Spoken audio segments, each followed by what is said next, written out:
Hello, I'm gonna show you how to cook again my own version of pinakbet. So, ito po mga kaibigan, I will show you how to make my own version of pinakbet. Okay? So, let's start by heating some olive oil. So, around 3 teaspoons of olive oil. And so, we have to heat it. Ayan, initin lang po natin. Then, pag mainit na, we have to put the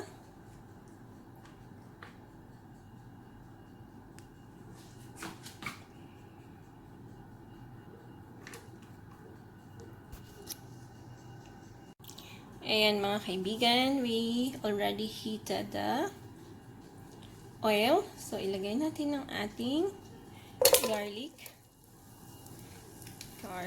Mayonnaise.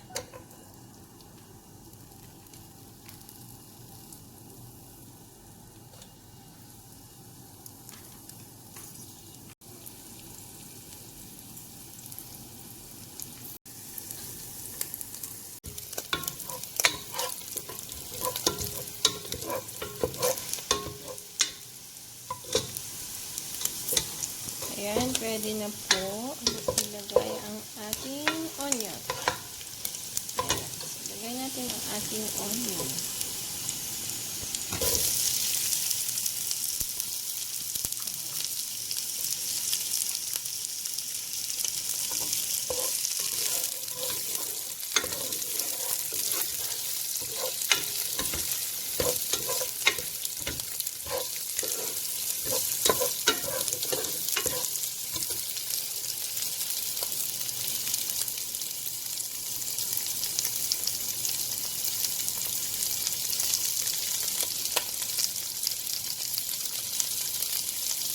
Lutuin natin hanggang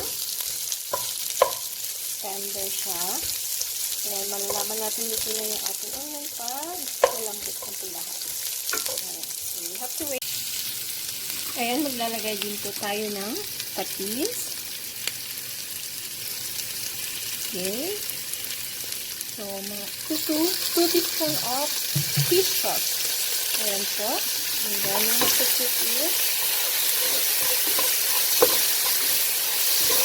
And then,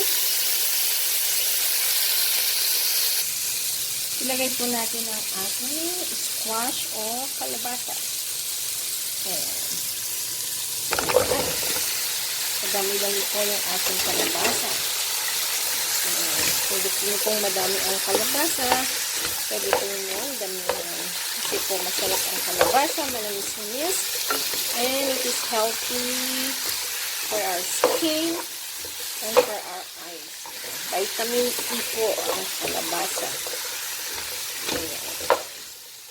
So, haluin po natin ito. And mabuti. And then, we have to add mayroon po akong inihalong bunga ng malunggay. Yung drumstick po. So, wala po siyang sahog. Like, plain lang siya. Wala siyang isda, wala siyang meat. So, I have to add this drumstick. Ito po yung drumstick natin. Ayan. Hindi ko siya gaano binalatan kasi mas gusto ko yung kanyang skin isama kasi it's like, for me, it's more healthy.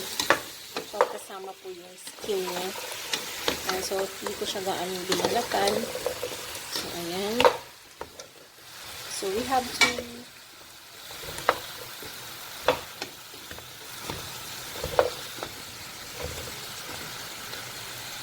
put some water. Ayan. Like 1 cup of water. Ayan. Para maluto siya ng maigi. So, we have to leave it like around 3 minutes para po maluto yung ating kalabasa at drumstick. Saka natin ihalo yung mga tirang ingredients. So, we have to leave it like 3 minutes. Ayan. So, antayin po natin for 3 minutes. Ayan, habang inaantay po natin for the drumstick and squash to cook, we have to add 1 teaspoon of ito yung ating alamang, pag-buong alamang. Ayan. So, this is already cook, yung nabibili lang po.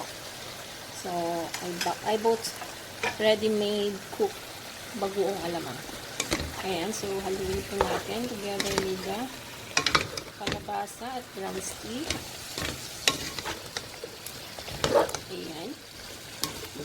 So,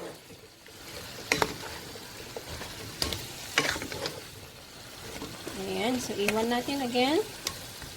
Hanggang maluto siya, and we will put the remaining ingredients, which is the okra and ampalaya.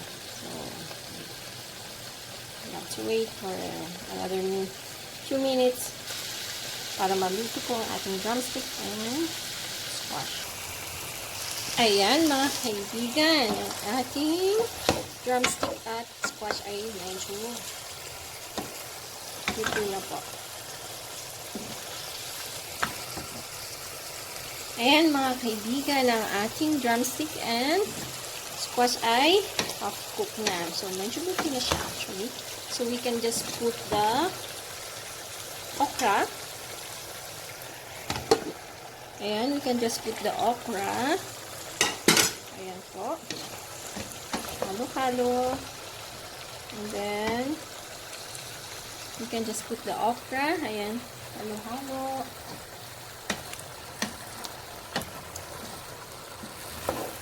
Ang hirap talagang mag-video habang niluto. Ayan, nahirapan po tayo. Ayan, tignan po natin yung ating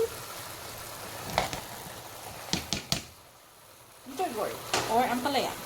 And we can add some cayenne pepper or ang ating sili. Ayan po, haluin natin. We can add also the black pepper to taste. Hindi na po natin lalagyan ng salt kasi mayroon na siyang patis konti at ang ating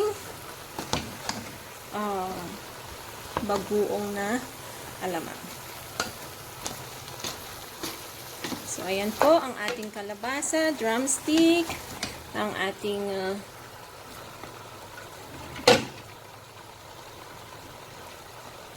bitter gourd, okra, and siling haba.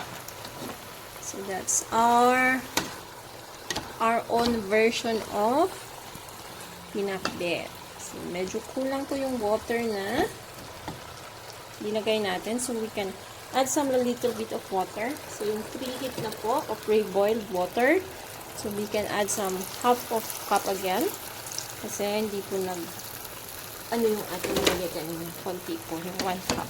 So, we have to, again, to leave it like around 3 minutes para maluto uli yung mga gulay. So, ayan, para maluto lahat.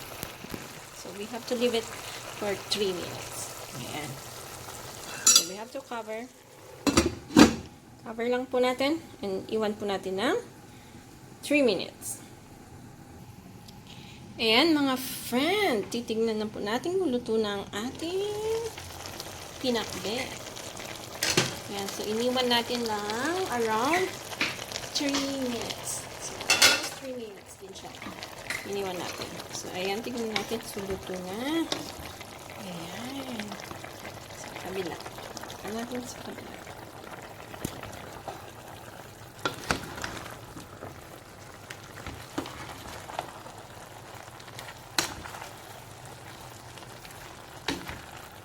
Ayan, luto na nga. So, it's yum again. So, isa-serve po natin. Lalagay po natin sa lagayan and we will show you the finished product. So, actually, ito na po yung finished product. So, we will going to put in a serving plates. Ayan po. Ayan, thank you. Thank you for watching. I will show you later the finished product sa plating po. So, carving plate. Ayan. Thank you for watching. Please subscribe and click the notification button for the updates ng mga future videos ko. Ayan. Thank you. God bless you all. Bye-bye.